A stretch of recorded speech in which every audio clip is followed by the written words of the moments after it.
Hello students, welcome to All Force e-learning channel. This is K. Nageshwar Rao, your physics faculty. Today we are about to deal with the session number 52, first year NEET.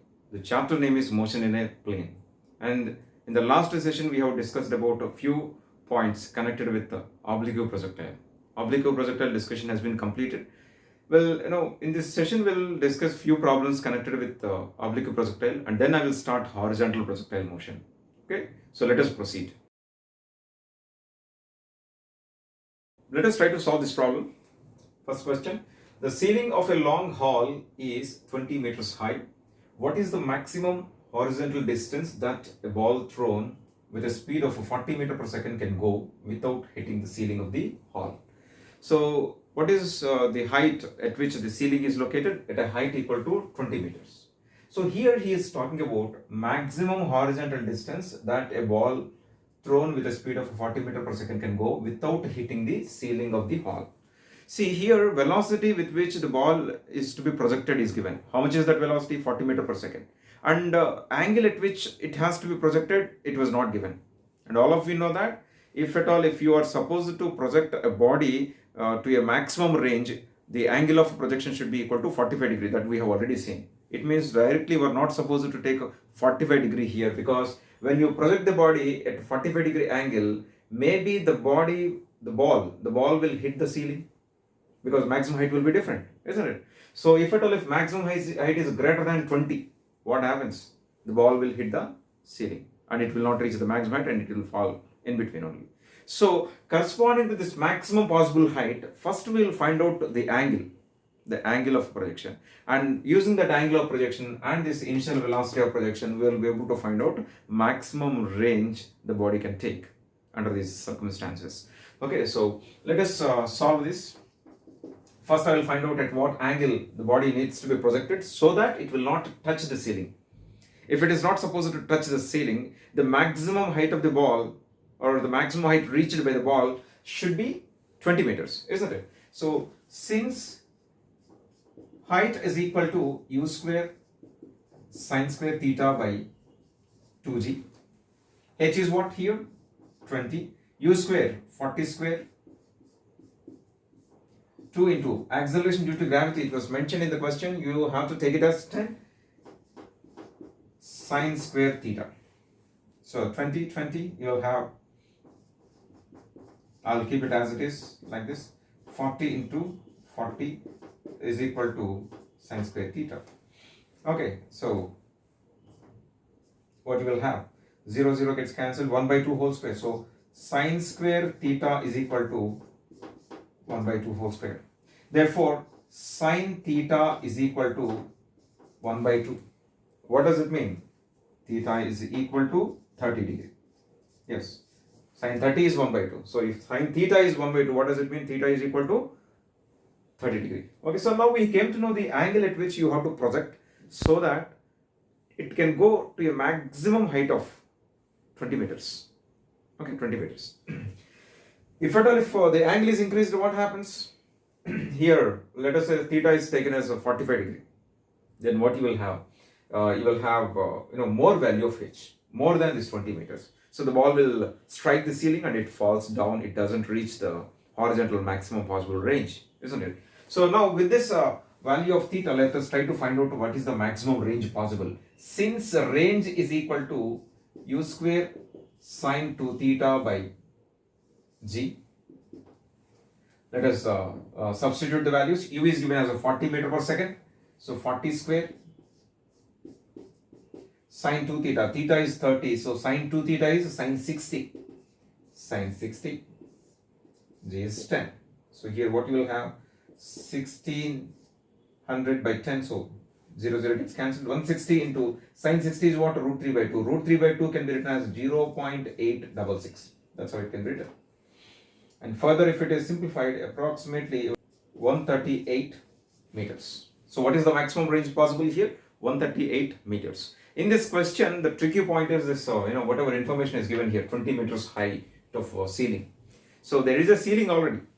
Okay, you are inside a hall. So when you project the body, thinking that, for maximum horizontal distance, the angle at which the body should be projected is 45 degrees. That is known to us. It's in open ground. It's an open ground. Okay. Here, whatever dimensions he is talking about, in that room, if at all, if you project at an angle 45-degree, what if it reaches a height, maximum height more than 20 meters? Then it touches the ceiling.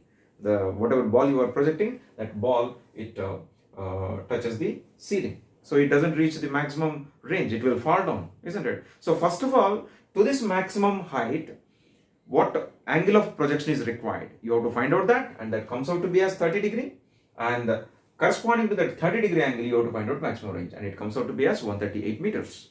Okay, that's how you have to solve. Let us try one more problem. Now let us try this problem, second one. A football is kicked off with an initial speed of 19.6 meter per second to have a maximum range. So he is talking about having maximum range. What does it mean? The football is kicked at an angle equal to 45-degree, isn't it? Goalkeeper standing on the goal line 67.4 meters away in the direction of kick starts running opposite to the direction of kick to meet the ball at that instant. What must be his speed if he is to catch the ball before it hits the ground? So here the situation is described very clearly. It's a bit tricky to understand. Okay, you have to handle this data very carefully. Here what he was saying,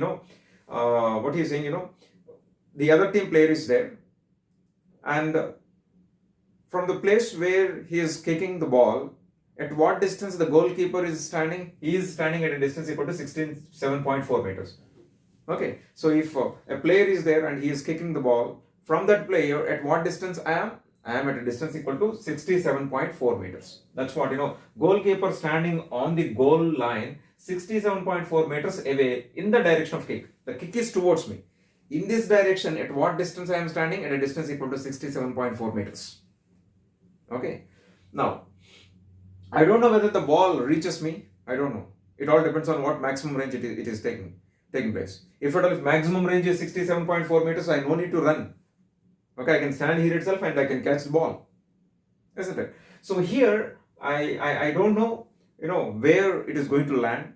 So the moment when the other team player has kicked the ball, myself standing at a distance equal to 67.4 meters from that player, I will start running towards him. With what intention? I wanted to catch that ball. Before it lands on the ground, I have to catch it. Okay, so with what speed he has to run? See, if you wanted to find out speed, you need a distance that this goalkeeper has to cover, and in what time he has to cover. If that time and the distance both are known to us, can't we find speed? So here the task is, we have to find out how much distance the goalkeeper has to travel to catch the ball. This is first data that you need to find out. The second one is, in how much time he has to run. He has to cover this distance. Once the time and distance are known to us, distance divided by time gives us a speed. So let us try this one. Let us first try to find out how much distance the goalkeeper has to run. Okay, before that, let us try to find out what is the maximum range attained by that ball. Okay, so let us find out. Okay, here maximum range R is equal to, say, sine 2 theta value, here it is 1. Maximum range, theta is 45 degree, sine 2 into 45 is sine 90, sine 90 is 1. So directly I will write range as u square by g. U square by z. And what is u? With what velocity it was kicked? 19.6 whole square by g. See here g, what value you should take? It was not given whether it is 10 meter per second square or 9.8 meter per second square, but I suggest you to take 9.8 meter per second square because of this number. Whatever 19.6 is there, that number indicates that if you take 9.8, your calculation will be easy, because the 2 times of 9.8 is equal to 19.6, isn't it? So calculation will be easy. So I will replace g with 9.8. So what I will get? I will get 19.6 into 2, 9, 39.2 meters. So what is the maximum range here? 39.2 meters. The maximum range attained by the ball. And at what distance I am standing? The goalkeeper. The goalkeeper is standing at a distance equal to 67.4 meters. But the ball is landing at a distance equal to what? 39.2 meters only. So this difference, 67.4 minus the maximum range 39.2. Whatever this difference of distance is there, that distance I have to run. The goalkeeper has to run. So now we were able to find out how much distance the goalkeeper has to run to catch the ball. So distance the goalkeeper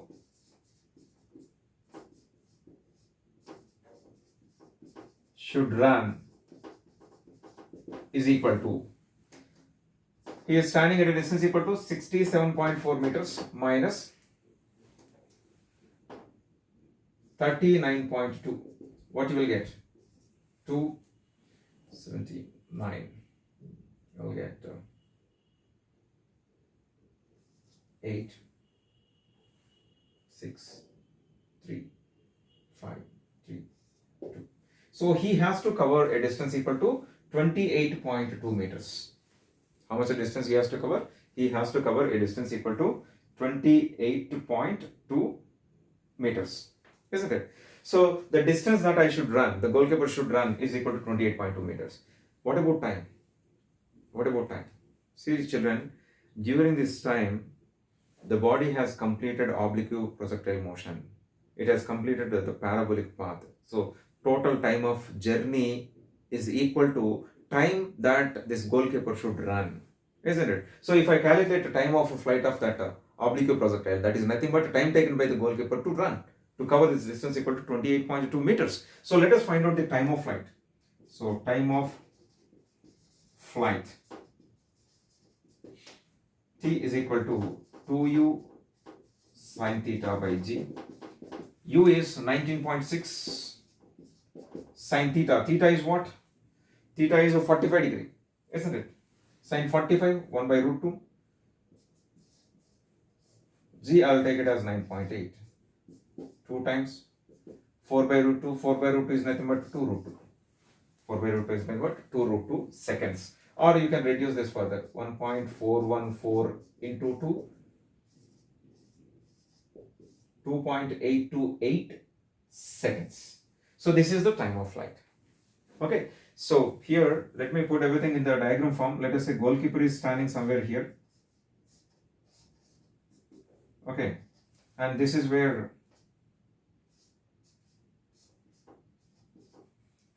the other team player, has kicked the ball. So the ball has traveled and it is landing somewhere here.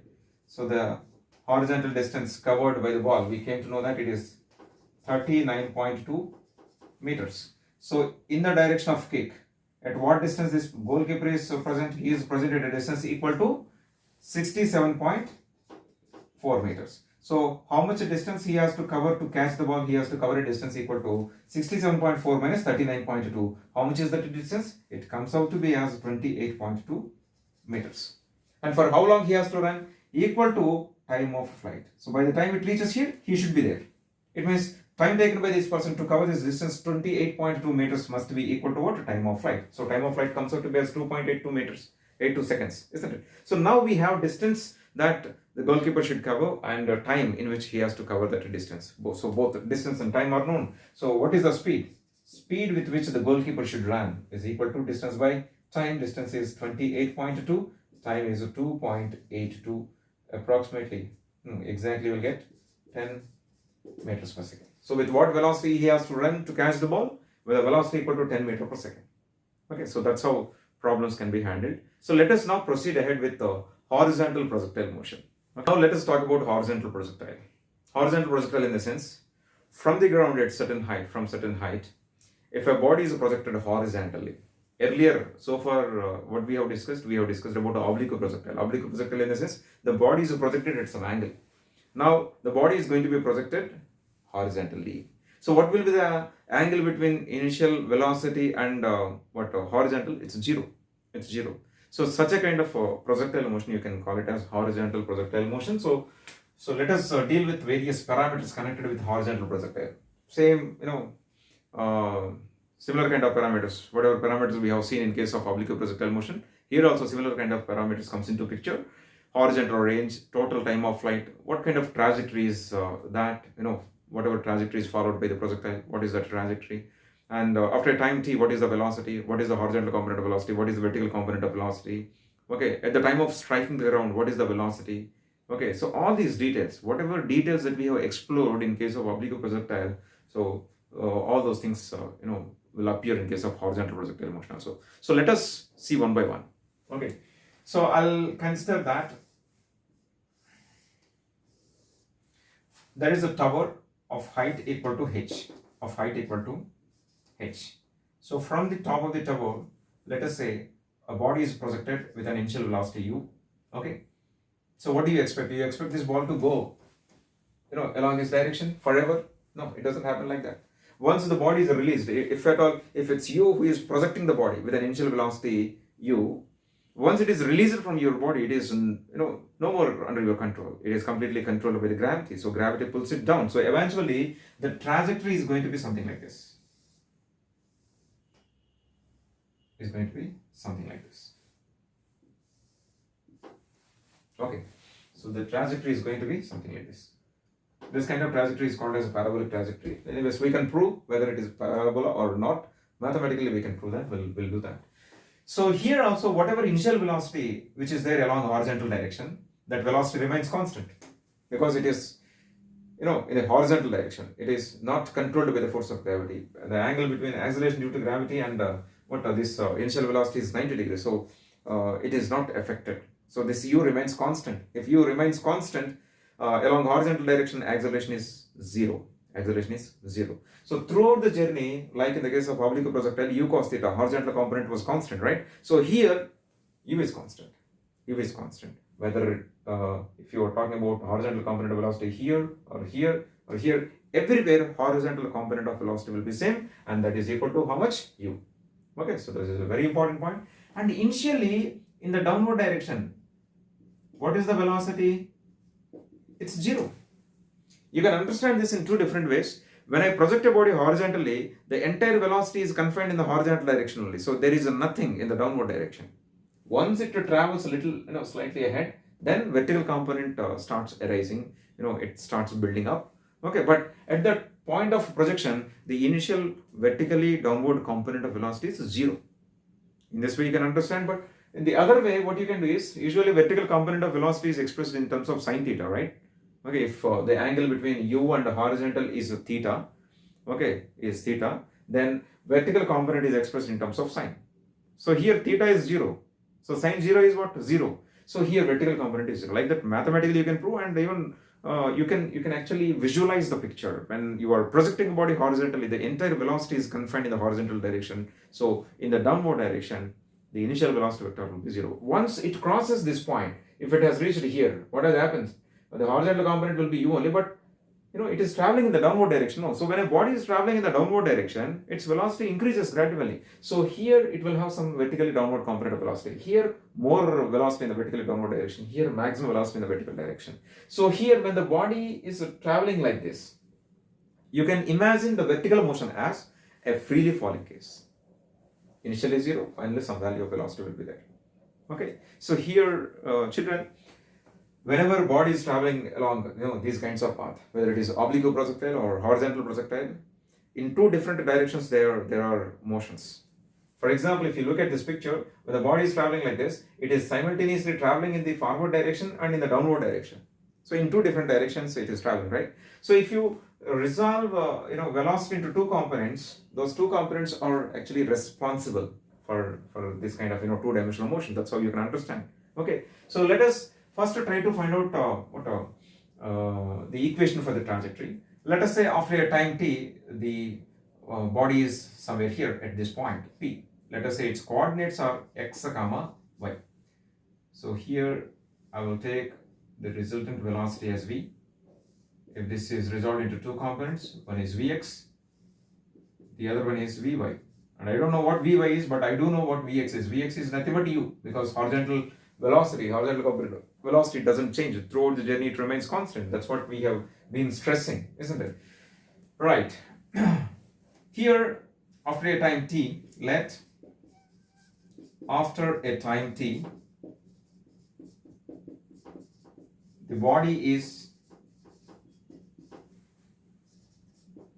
at point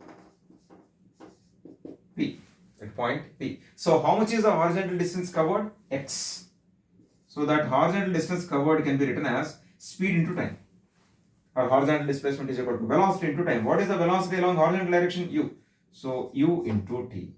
So that's how X expression can be written. From this expression, could you please tell me what is T? T can be written as X by U.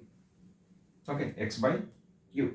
Now, what about vertical distance covered by the body?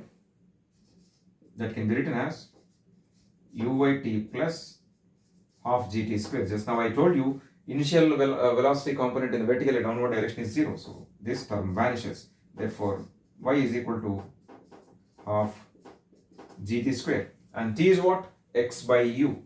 Therefore, y can be written as half g t square. T is x by u. So x square by u square, or this can be written as g by 2u square into x square. This kind of equation, for a given velocity u, this g by 2u square can be taken as some kind of constant, like the way, in case of oblique projectile, you have replaced tan theta with a, and g by 2u square cos square theta is replaced with b. So here also you can replace this term with some letter, and whatever kind of a format of equation we will be having, that represents a parabolic, parabolic path. So here it confirms, this equation confirms that path followed by the horizontal projectile is parabolic path. What kind of path? That implies path is parabolic. Okay, so this is one very important conclusion. Let us proceed ahead with the time of flight. But we'll consider time of flight. So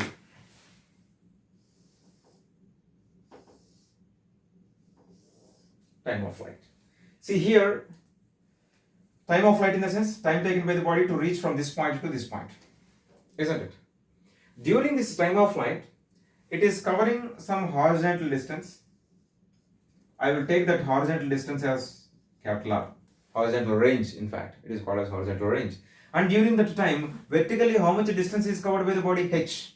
So what I'm going to do is I'm going to find out how much time the body takes to cover a vertical distance equal to H, and I will call that time as time of flight. Okay, right.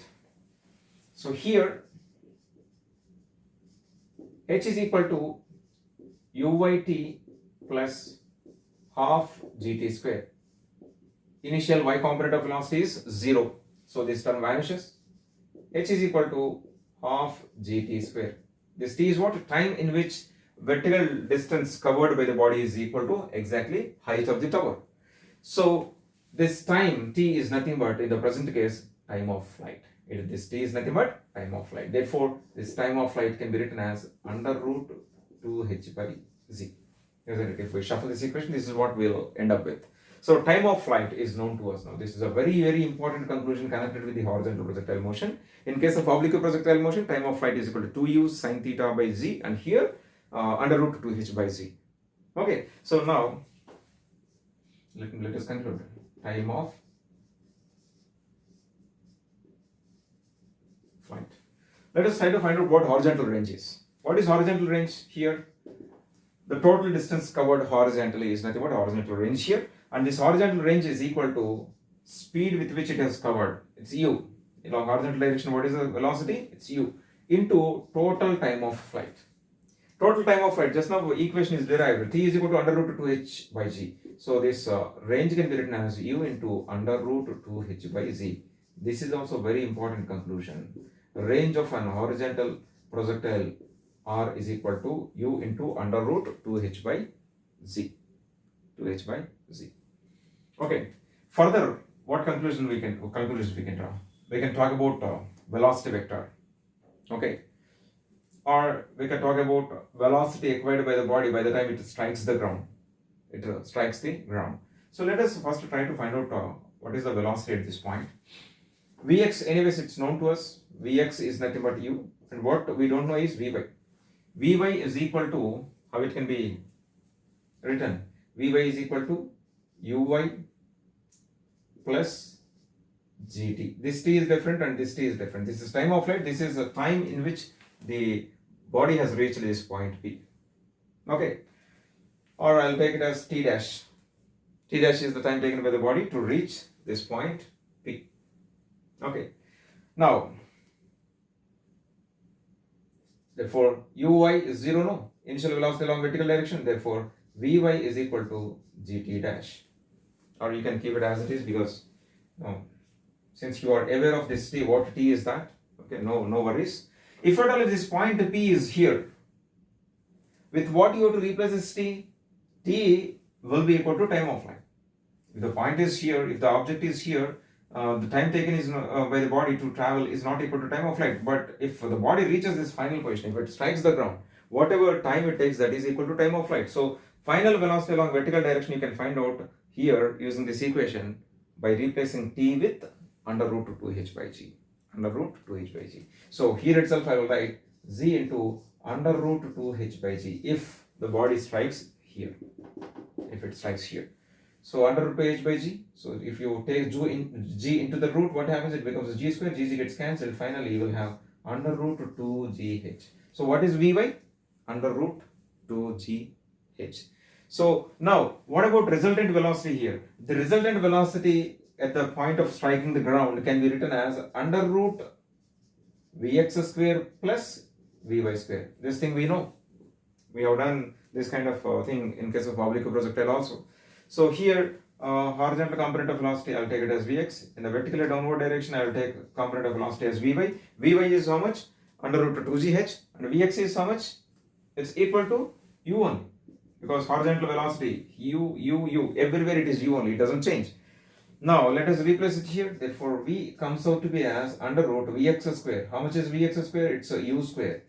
Plus Vy square. Vy is under root 2gh. So, if you take square of this one, root gets cancelled, you will have 2gh. So the final velocity acquired by the body at the point of striking the ground is how much?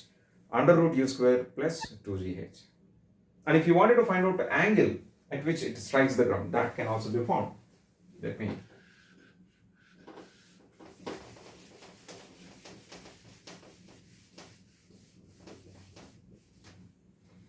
So let us say this is Vy. This is the resultant velocity. This is the angle at which the body strikes the ground. And if you wanted to find out this theta, how it can be calculated? Tan theta here it can be written as, this Vy can be imagined here and you will have a right angle triangle. Vy becomes opposite side, Vx becomes adjacent side. So tan theta is equal to Vy by Vx. Vy is what? It's gt. You can write it like that. Vx is what? It's u. Okay. Or else tan theta is equal to Vy can also be replaced with under root 2gh by Vx is what? Like this also you can write. And theta equal to tan inverse of this one. Like that you can find out the angle made by the final velocity with the horizontal. Okay. The other things that you can talk about here is, you can draw a line here starting from the point from where the body is projected and the point where it strikes the ground. This is called as, I'm going to represent one angle here. This is the angle of elevation corresponding to the point of projection. From here, at what angle you have to see to locate a point of projection, you have to look at an angle equal to alpha. So let us try to find out what that alpha is.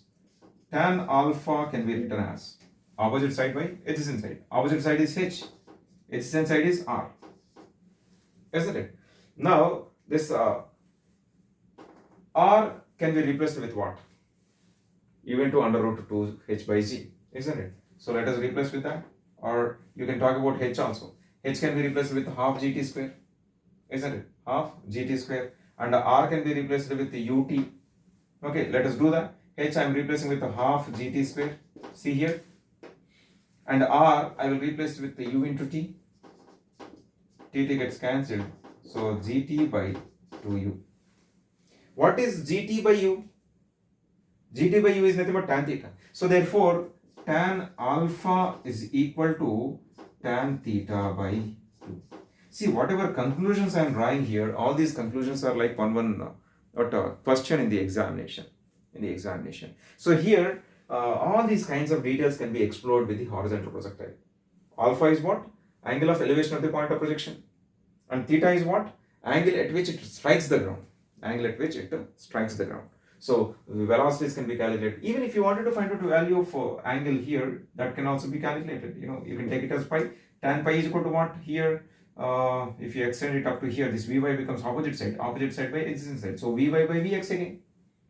Okay, so like that, various other parameters can be explored connected with this horizontal projectile. Okay, right. Let us further see what we can do with this. Now let us consider a few other models connected with the horizontal motion. Let us say there are two towers. Here one tower is present. Here another tower is present. Let us say this tower's height is equal to h1 and this tower's height is equal to h2. The distance of separation between these two towers, I will take it as d. My intention is I wanted to project one ball from the top of this tower such that it should fall on the other tower, second tower. Okay. If at all, if velocity is more, what happens? It may fall on the on the ground. Okay, it may not reach the second tower. If at all, if velocity is less, what happens? The ball may fall in between the towers. So you have to choose velocity of projection very carefully so that it reaches the second tower. Okay. So here, how much horizontal range it has to cover? It has to cover horizontal range equal to distance of separation between these two towers, right? This one. This is the horizontal range here. And for this horizontal range, height of the tower can be taken as, or vertical height traveled by the body can be taken as what? h1 minus h2. h1 minus h2. Therefore, in this case, directly you can write time of flight t as, actually it is written as under root 2h by g. What is that h? Vertical distance traveled by the body. So here how much vertical distance it has to travel? h1 minus h2. So under root 2 h1 minus h2 by g is the time of flight. The other thing is range. Here this range d, how it can be written? Range can be written as u into t. Isn't it? Right. So this is one kind of model. There are questions like, a boy is trying to jump from one tower to the top of the other tower. Okay. So how much velocity he has to maintain so that he will reach the other tower. So like that questions are there. So those questions can be handled with the knowledge of this theory. Okay. Right. Here time of flight. This t is what? Time of flight. Isn't it? And time of flight can be replaced with what? Under root 2h by g. So u into under root 2 h1 minus h2 by g. Okay, let me consider one more model. Let us say there are steps like this.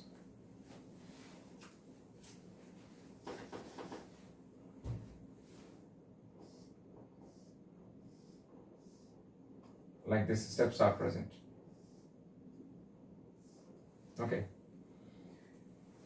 This is first step, second step, third step, and this is nth step.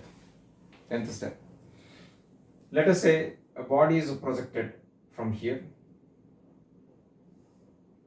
like this, with an initial velocity u, and the intention is it has to strike it has to fall on the nth step directly. So a ball is rolling. So with whatever initial velocity it is rolled from the upper step.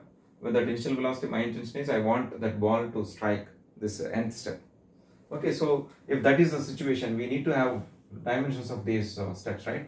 So let us say here height of the step is h, width of the step is b. Therefore, how much vertical distance it has to cover? h plus h plus h, like that, right? So here, how many h's it has to cover? It has to cover nh distance vertically, isn't it? How much distance it has to cover? Corresponding to this one, h. Corresponding to this two, h. Corresponding to this three, third h. Corresponding to this n, nth h. So vertically, how much distance it has to travel? Vertical distance covered by the body is equal to nh. Is equal to what? nh. What about horizontal range covered? So this width is B. This width is B. First step B width, the second step B width, the third step B width, the nth step B width. So total horizontal range is equal to NB, N into B. Therefore, total horizontal range is equal to NB. But already we know what horizontal range is. Horizontal range is written as what? U into under root 2h by z, where h is total vertical height traveled by the body. Okay, right. And r is how much here? NB. U I will write it as it is. 2 into vertically how much distance it is covering? It is covering a distance equal to, let us distinguish, h dash. So h dash is what? From here to here, whatever distance is there, vertical distance is there, that is h dash. That h dash is equal to how much? NH. So replace it here with NH. Square it on both sides, what you will have? N square B square is equal to U square 2NH by Z. N gets cancelled. Therefore, from this equation, N can be written as 2H U square by GB square. So, the number of steps should be equal to 2H U square by GB square. If at all if he is asking about width of the step, you can shuffle this equation and you can get it. If at all if he is asking about height of each step, you can shuffle this equation and you can get it. So that's how problems connected with the horizontal projectile can be handled. So with this I will conclude this session, and in the next session I will continue with a few other applications related to what horizontal projectile motion. Okay, thank you students.